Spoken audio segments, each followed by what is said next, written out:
All right, class, welcome. So far in our accounting journey, we've really been grappling with some of the big pillars, right? Things like revenue recognition and asset valuation. But as any accountant will tell you, the real test of your skills often lies in the details. Today, we're going to zoom in on one of those details that has a surprisingly big impact. We're going to talk about what happens when a debt you've completely given up on, a debt you've written off as lost, suddenly comes back from the dead. And listen, this isn't just some technical busywork. This is a real test of our understanding of the integrity of financial reporting itself. So let's get into it. So let's just start with a scenario that I guarantee you will face at some point in your careers. I want you to picture this. You are the controller for a company. Last year, you made the tough call to write off a pretty big receivable from a client that just went dark. You marked it as uncollectible. It is gone from your active books. Then, this morning, an envelope shows up, and inside, a check from that exact same client for the full amount. Now, of course, the CEO is ecstatic, right? It's like finding free money.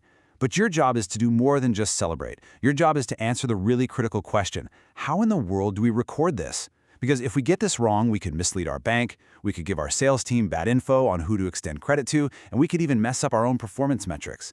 This right here is where accounting theory smacks right into real-world decision-making.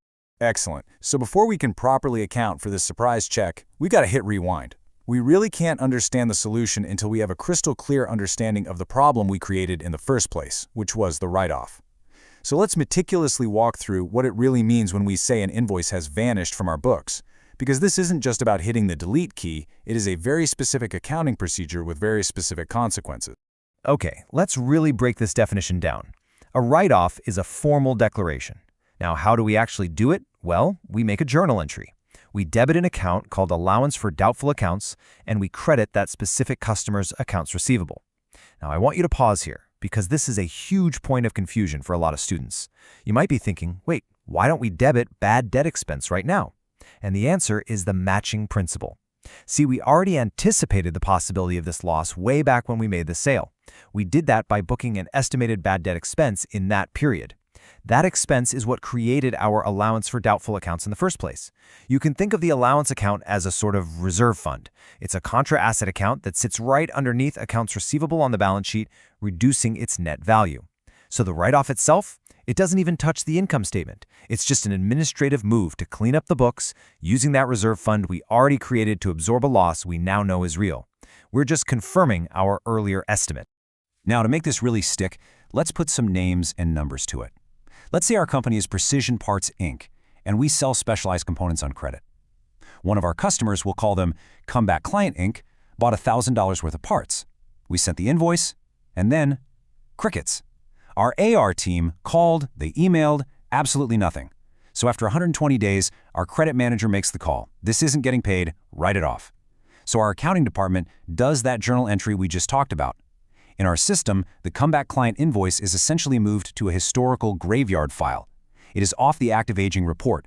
For all practical purposes, that receivable is gone. And for months, that's exactly where the story ended. It was a closed case, a forgotten invoice. But now we get to the real heart of today's lesson. This is the plot twist that really separates the methodical accountant from someone who takes, well, let's just say, dangerous shortcuts. The mail arrives. And there it is, a check for $1,000 from Comeback Client, Inc. The sales team is probably high-fiving. Management is already thinking about that nice little bump in the bank account. It's fantastic news for the business. But for us, in the accounting department, this is a pop quiz, a critical test. We can't just run to the bank and deposit the check. We have to figure out the proper way to journalize this. Why? Because right now, according to our books, there is zero receivable from Comeback Client. So we can't apply this cash to an invoice that doesn't exist. So, what do we do? Now, I really want everyone to listen closely, because what I'm about to describe is the single biggest mistake I see students make on exams and that I see junior accountants make in the real world. The temptation, the easy way out, is to just debit cash for $1,000 and credit some kind of miscellaneous income or other income account. I mean, it seems logical, right? Cash went up, so income must have gone up. Simple. But it is wrong. It is fundamentally, conceptually wrong. And here's why. This is not new revenue. We already earned this revenue last year when we sold the parts. If we record it as income now, we're literally double counting it and we're violating the revenue recognition principle. You'd be artificially inflating this period's performance and telling a completely false story about what actually happened. So, If that shortcut is so wrong, what's the right way to do it?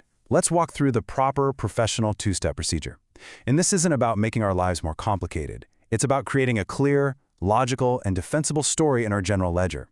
It's about building what we call a perfect audit trail. An audit trail that allows anyone, a manager, an auditor, a potential investor, to follow the entire life of this transaction, from the original write-off all the way to the recovery, ensuring total transparency and integrity.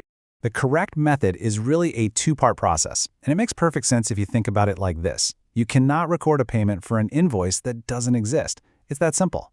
So our first job is to bring that invoice back to life.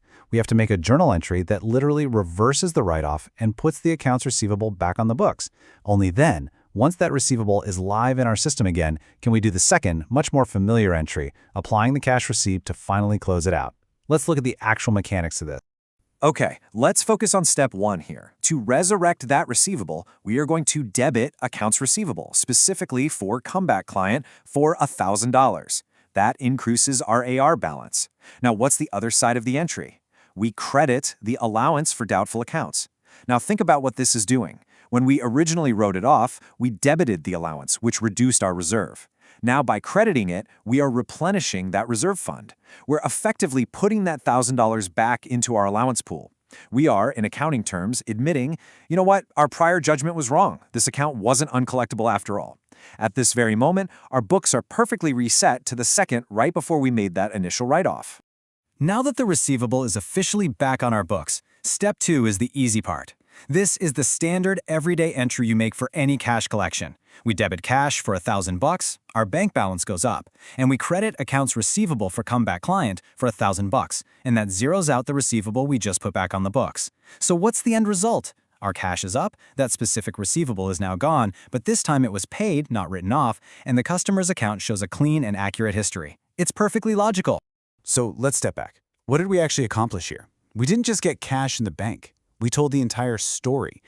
I want you to think about this from a decision-making perspective. If your credit manager now pulls up the history for Comeback Client Inc., what do they see? They don't just see a write-off from last year. No, they see a write-off followed by a reinstatement, followed by a payment in full. Now, what does that tell you about the client? It suggests maybe they had a temporary cash flow problem, but they are ultimately reliable. The shortcut method, on the other hand, would have left their record permanently damaged. Our method provides critical context for making future business decisions. Now, I can practically see the gears turning in some of your heads. You're probably thinking, Professor, at the end of the day, cash is up by $1,000 either way. Isn't this just making extra work for the accountants?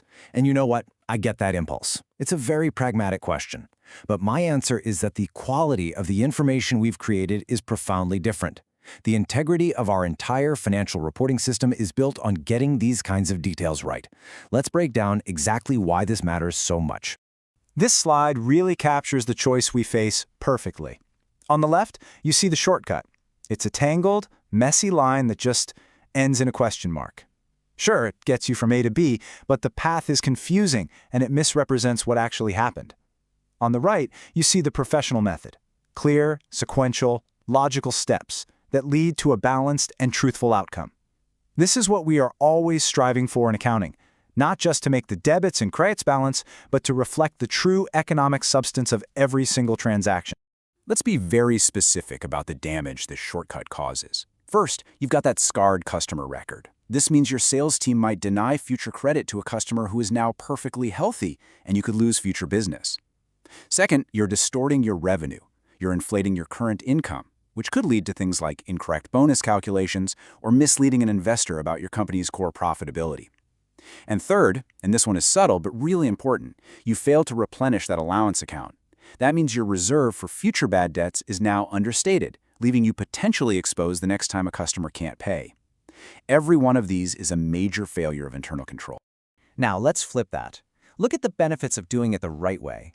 You have a clean, accurate customer history that allows for smart credit decisions down the road. You have a properly stated allowance account, which gives you a true picture of your receivables' health. And most importantly, you are upholding one of the fundamental pillars of our entire profession, the principle of faithful representation. This principle demands that our financial statements are complete, they are neutral, and they are free from error. The two-step method achieves this. The shortcut violates it. It is as black and white as... And this class is really the core of it all. This isn't just about one strange transaction. This is about the professional philosophy that you will carry with you into your careers. It doesn't matter if you become an auditor, a CFO, or a CEO, you are going to rely on financial data to make incredibly important decisions. You are placing your trust and your company's entire future in the hands of the accountants who put those numbers together. And that trust is only earned when every single transaction, especially the unexpected ones, is handled with absolute precision and unwavering integrity. So I'll leave you with this final thought. When an auditor or a potential investor is looking at your company, they're going to perform tests. They are going to look at transactions just like this one. And when they see it's handled correctly, it isn't just a little check mark on a worksheet for them. It's a signal. It tells them that your company has a culture of discipline, that you care about the details. It tells them that you can be trusted. And in the world of business, trust is not just a feeling. It is the single most valuable asset you will ever have. Thank you.